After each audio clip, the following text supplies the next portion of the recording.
शहबाज शरीफ 11 अप्रैल को वजीर आज़म बन गए, जाली वजीर आज़म बने, इम्पोर्टेड वजीर आज़म बने, क्राइम मिनिस्टर वजीर आज़म बन गए। एक ऐसे शख्स को ला के बिठा दिया यहाँ पर जिनका काम सिर्फ NRO लेना था। अब वो NRO 2 और वो जो नैब तरामीम है जिसकी खुरम दस्तगीर ने बात की कि हम तो आए इक़्तिदार में अपने केसेस के खात्मे के लिए थे, अवाम के साथ तो इनका एजेंडा ही नहीं है, ये तो अवाम दुश्मनी कर रहे हैं, ये गरीब कुश हुकूमत आ गई है यहाँ पर। और जो बेहतरीन एडमिनिस्ट्रेटर था वो बेहतरीन एडमिनिस्ट्रेटर बदतरीन एडमिनिस्ट्रेटर साबित हुआ है। शहबाज शरीफ पहले पंजाब में वजीर आला होते थे, अंधों में काना राजा होता था। पंजाब में तो यही होता है कि मिसाल ऐसे है कि बाप कमाई कर रहा है, बच्चे खर्च कर रहे हैं। यानी वफाक कमाई करता था, NFC से शेयर मिल जाता था, ये कभी पुल बना देते थे, कभी अंडरपास बना देते थे, आनियाँ जानियाँ जो है वो इनकी लगी होती थी, शोबाजियाँ।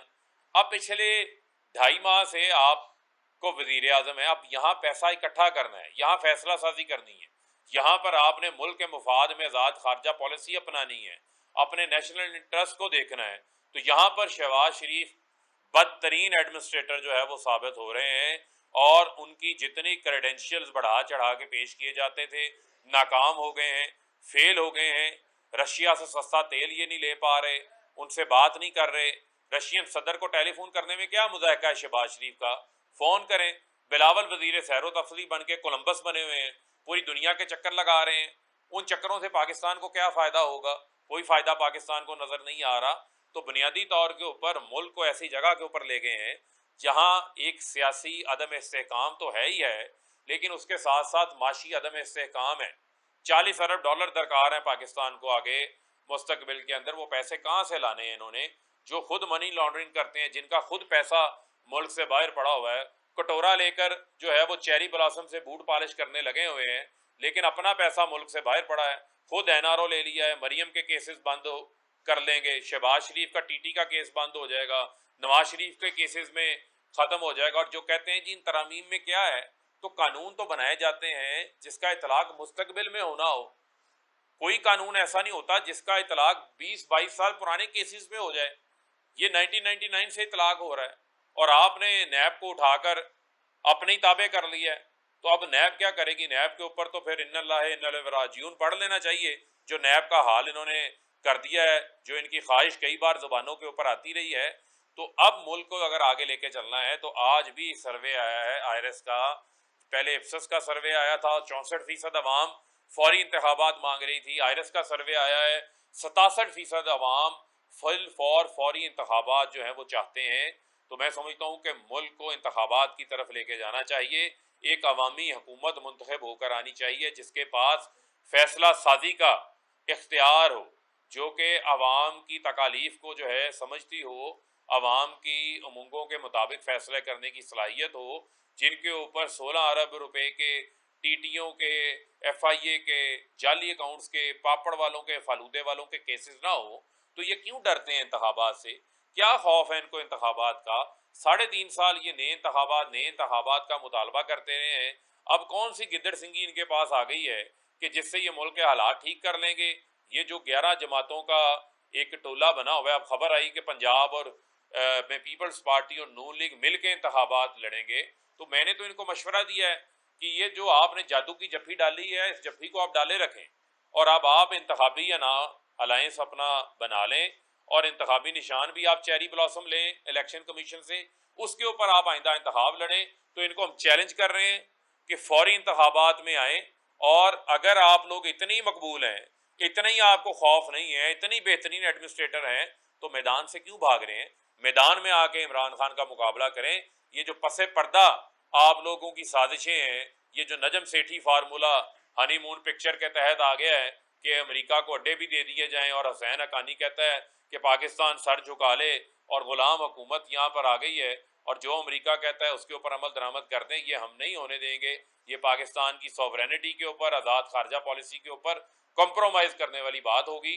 तो लिहाजा फिल फॉर इंतखाबात जो हैं वो पाकिस्तान के मुस्तकबिल के लिए बहुत ज़रूरी हैं, मुल्क के अंदर सियासी अदम इस्तेहकाम और माशी अदम इस्तेहकाम के खात्मे के लिए। नहीं देखे, बुनियादी तौर के ऊपर ये तो सारे कंट्रीब्यूटिंग फैक्टर्स हैं ना, लेकिन एक साइफर तो की एक हकीकत है और NSC बता चुकी है, ब्लेटेंट इंटरफेरेंस है। ब्लेटेंट इंटरफेरेंस का मतलब ये है कि खुलेआम जो है वो मुदाखलत है, اس میں تو کوئی شک نہیں ہے. باقی تو یہ سارے تو کنٹریبیوٹر فیکٹرز ہیں. یہ تو 3.5 سال سے چاہتے تھے کہ ہمیں این آر او مل جائے. عمران خان ان کو این آر او دے دیتا. یہ عمران خان کی گاڑی کے آگے لڈیاں ڈالتے, بھنگڑے ڈالتے عمران خان کی گاڑی کے آگے, اور عمران خان سے اچھا لیڈر کوئی نہ ہوتا. لیکن ہم نے بھی پھر پاکستان کی عوام سے وعدہ کیا ہوا تھا کہ جس نے ملک کو لوٹا ہے ان کے لیے کسی قسم کا بھی اسکیپ جو ہے ان کو فراہم نہیں کیا جائے گا.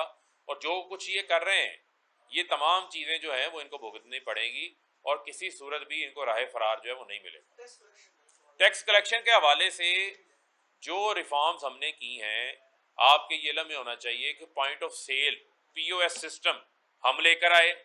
اسی طریقے سے آپ کے علم میں ہونا چاہیے کہ جو یہ ملز پروڈکشنز بناتی تھی, پروڈکشن کرتی تھی, اپنی پروڈکشن کم شو کرتے تھے, ٹیکس جو ہے وہ اکٹھا کر لیتے تھے. ٹریک اینڈ ٹریس سسٹم ہم نے متعارف کروایا. اسمگلنگ کے اوپر کریک ڈاؤن ہم نے کیا.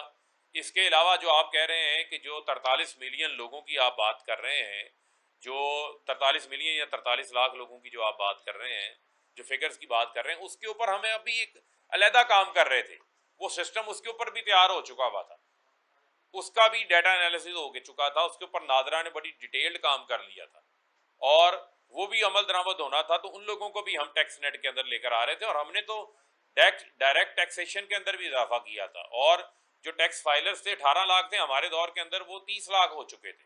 تو آہستہ آہستہ ان کو بھی ہم لے کر آ رہے تھے, اور لوگوں کو سمجھ آ رہی تھی. جب آپ نے ہیلتھ کارڈ دیا 10 لاکھ روپے فری علاج کا لوگوں کو, تو ان کو پتا چلا کہ ٹیکس کلیکشن سے جو ہے وہ لنڈن میں, سوئٹزرلینڈ میں محالات نہیں بن رہے, منی لانڈرنگ نہیں ہو رہی, بلکہ یہ پیسہ عوام کی فلاح و بہبود پہ خرچ ہو رہا ہے. یہاں ایک طرف کہتے ہیں کہ ہمارے پاس چائے کا 1 کپ کر دو, ہمارے پاس زہر کھانے کو پیسے نہیں ہیں.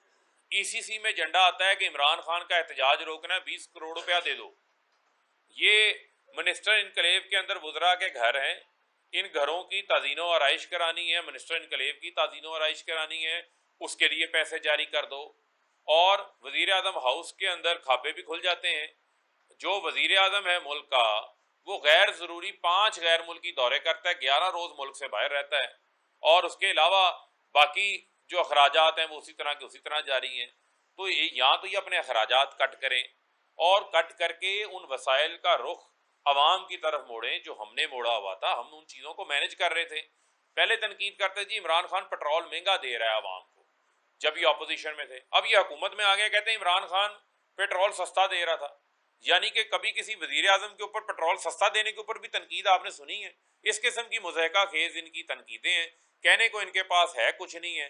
تو اس وجہ سے یہ آئے روز آ کے کھلاہٹ میں ادھر ادھر کی باتیں کرتے ہیں.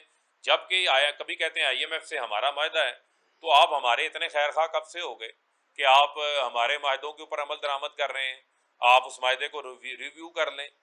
آپ کے اوپر کوئی بائنڈنگ تو نہیں ہے, یہ کوئی انٹرنیشنل کورٹ میں تو نہیں چلا جانا.